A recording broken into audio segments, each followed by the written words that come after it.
আসসালামু আলাইকুম।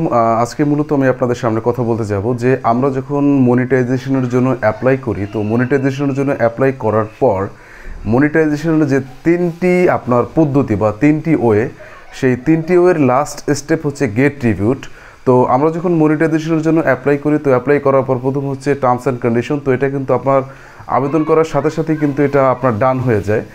তো এরপর হচ্ছে আপনার দ্বিতীয় স্টেপ হচ্ছে অ্যাডসেন্স অ্যাকাউন্ট। তো অ্যাডসেন্স অ্যাকাউন্ট যদি আপনি যে অ্যাডসেন্স অ্যাকাউন্ট ক্রিয়েট করেছেন, তো সেই ক্ষেত্রে অ্যাডসেন্স অ্যাকাউন্টের প্রপার নিয়ম কানুন বা AdSense account proper tax info ইত্যাদি আপনি প্রপারলি যদি আপনি ইন করে থাকেন, তো সেক্ষেত্রে কিন্তু দ্বিতীয় স্টেপও কিন্তু ডান হয়ে যায়। কিন্তু লাস্ট যে তৃতীয় স্টেপ, সেটা হচ্ছে গেট রিভিউড। এই গেট রিভিউড হচ্ছে একেবারে সবচেয়ে গুরুত্বপূর্ণ এবং সবচেয়ে ভাইটাল স্টেপ হচ্ছে গেট রিভিউড। কিন্তু এই গেট রিভিউডে গিয়ে আমরা কিন্তু অনেকেই আমাদের এই গেট রিভিউটা পেন্ডিং হয়ে যায়। তো গেট রিভিউ আসলে পেন্ডিং হয় কেন? গেট রিভিউ পেন্ডিং হয় এজন্যই যে আপনি যে আবেদন করার পর আপনি যে আবেদন করেন, আবেদন করার পর কিন্তু আপনাকে একটা জিনিস মাথায় রাখতে হবে যে আপনি যখন আবেদন করবেন, আবেদন করার আগে অবশ্যই আপনি আবেদনের যে পদ্ধতি, আবেদনের যে মেথড, সেই মেথডটা কিন্তু আপনার প্রপার গাইডলাইন সম্পর্কে আপনার সম্মুখ অবগত থাকতে হবে।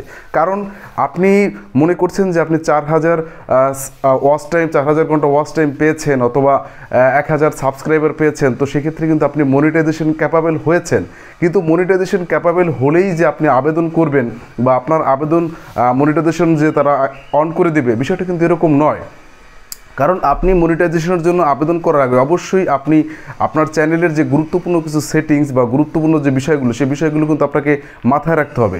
কারণ আমরা অনেক সময় আমাদের যে ইউটিউব চ্যানেল মেকআপ করি, তো ইউটিউব চ্যানেল মেকআপ করার ক্ষেত্রে আমাদের অনেক জানা বা না জানার যে একটা বিষয় কাজ করে। তো সেই বিষয়টা কিন্তু আমাদের জানতে হবে, আমাদের প্রপারলি জানতে হবে যে আমাদের চ্যানেলে যদি মনিটাইজেশনের জন্য আবেদন করি, তো আবেদন করার জন্য বা আবেদন করার পর আমার মনিটাইজেশনের অ্যাপ্লিকেশন মনিটাইজেশন অন করবে কিনা, সেই প্রসেসটা কিন্তু আমাকে প্রপারলি জেনেই কিন্তু মনিটাইজেশনের জন্য আবেদন করতে হবে। তো সেই প্রসেসটা কি?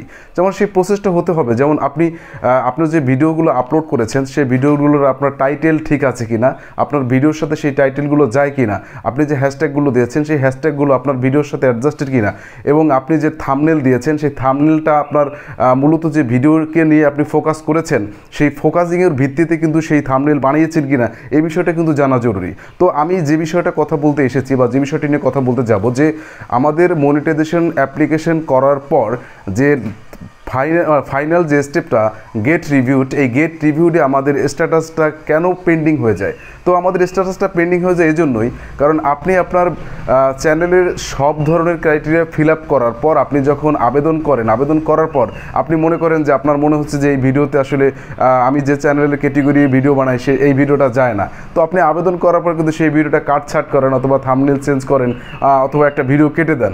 কখনোই এই ধরনের এই কাজ করবেন না। কারণ আপনি যখন মনিটাইজেশনের জন্য আবেদন করবেন, মনিটাইজেশনের জন্য আবেদন করার আগেই আপনাকে এই জিনিসটা মাথায় রাখতে হবে যে আপনি আপনার যে ভিডিওগুলো বানিয়েছেন সেই ভিডিওগুলো কিন্তু আপনার চ্যানেলের সাথে যায় কিনা, বা আপনি যে ভিডিওটা বানিয়েছেন সেটার আপনার চ্যানেলের ক্যাটেগরির সাথে অ্যাডজাস্টেড আছে কিনা, বা থাম্বনেল আছে কিনা, অথবা আপনি কোনো ধরনের কোনো কপিরাইট বা কোনো ধরনের কোনো জায়গা থেকে আপনি আপনার ভিডিওতে কোনো ধরনের এলিমেন্ট মিক্সিং করেছেন কিনা, সেটা কিন্তু আপনি মনিটাইজেশনের জন্য যখন আবেদন করবেন, তো আবেদন করার আগেই কিন্তু আপনাকে সেই কাটছাট বা সেই এডিটটা করে নিতে হবে। আপনি কখনোই মনিটাইজেশনের জন্য আবেদন করার পর আপনি আপনার চ্যানেলের কোনো ভিডিও কিন্তু আপনি ডিলিট করবেন না, কোনো ধরনের কোনো ভিডিও আপনি এডিট করবেন না, কোনো ধরনের কোনো চ্যানেলের ডেসক্রিপশন, কোনো ধরনের কোনো সেটিংসের কোনো পরিবর্তন করবেন না। কারণ যখন আপনার মনিটাইজেশন টিম আপনার চ্যানেলটাকে গেট রিভিউতে চলে যাবে, তখন কিন্তু তারা আপনার চ্যানেলের মূলত কী কী ধরনের স্টেপগুলো ছিল বা কী কী ধরনের এলিমেন্ট বা কী কী ধরনের উপাদানগুলো ছিল, সেটা কিন্তু তখন তারা কিন্তু দেখে নেয়। আর যখন দেখে যে আপনি মনিটাইজেশনের জন্য আবেদন করার পর আপনি বিভিন্ন ইনগ্রেডিয়েন্ট আপনি কাটছেন, আপনি এডিট করছেন, তখন কিন্তু তারা কিন্তু দ্বিধাদ্বন্দ্বে ভুগে যায়। আর যখন দ্বিধাদ্বন্দ্বে পতিত হয়, তখন কিন্তু আপনার চ্যানেল কিন্তু অটোমেটিক্যালি গেট রিভিউডে পেন্ডিং হয়ে যায়। আর গেট রিভিউড যখন পেন্ডিং হয়ে যায়, সেই গেট রিভিউড কিন্তু আপনার অধিক সময় নিয়ে যায়। মূলত আপনার একটা জিনিস খেয়াল করবেন, যদি আপনার চ্যানেলের কোনো ধরনের কোনো সমস্যা না থাকে, তো সেক্ষেত্রে কিন্তু একদিন, দুদিন, 3 দিনের ভিতর কিন্তু আপনার মনিটাইজেশন অন হয়ে যাবে। সেটা কিন্তু ওরা কিন্তু ওদের যে চ্যানেল মনিটাইজেশন অ্যাপ্লিকেশনে যে বলে থাকে যে ন্যূনতম 1 মাস নেবে, বিষয়টা কিন্তু এটা একটা টাইম শিডিউল জাস্ট দেওয়া। সেক্ষেত্রে কিন্তু সেই টাইম শিডিউল 1 মাস পর্যন্ত কিন্তু প্রসেসে কিন্তু যায় না। কারণ প্রসেসে আপনি যখন আবেদন করেন, আবেদন করার পর আপনি যদি আপনার চ্যানেলে কোনো পরিমার্জন ইত্যাদি যদি করে থাকেন, তো সেই ক্ষেত্রে কিন্তু আপনার যে গেট রিভিউড মানে একেবারে লাস্ট স্টেপের যে বিষয়টা, সেই বিষয়টা কিন্তু পেন্ডিং হয়ে যায়। আর যখন পেন্ডিং হয়ে যায় তখন কিন্তু আপনার চ্যানেলের মনিটাইজেশনের জন্য অনেক সময় নিয়ে যায় এবং ওই ক্ষেত্রে আপনার মনিটাইজেশন ক্যান্সেলও হয়ে যেতে পারে। তো আপনারা অবশ্যই যারা মনিটাইজেশনের জন্য আবেদন করবেন, তো আবেদন করার পর আপনারা কখনোই আপনার চ্যানেলে এ ধরনের কোনো কাজ করবেন না। তো সবাই ভালো থাকবেন। আসসালামু আলাইকুম।